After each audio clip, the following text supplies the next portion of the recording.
In the next, we have made a triangle, semicircle over it, putting 2 dots like that. So here we are making a huge insect like that. So I hope you like the video. Thank you for watching. Using a crayon color by just crushing some off and spreading it with the help of finger like this, as you can see. After this done, making a head of a swan. It's ready.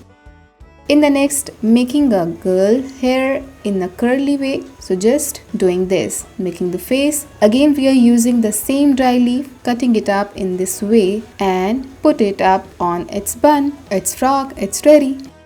In the next, we are again using the black marker. So here again we are making a girl having a straight hair. Now making its face, small straight hair having a side ponytail. She has a muffler on its neck, a bag like this, and coloring it up. It's ready.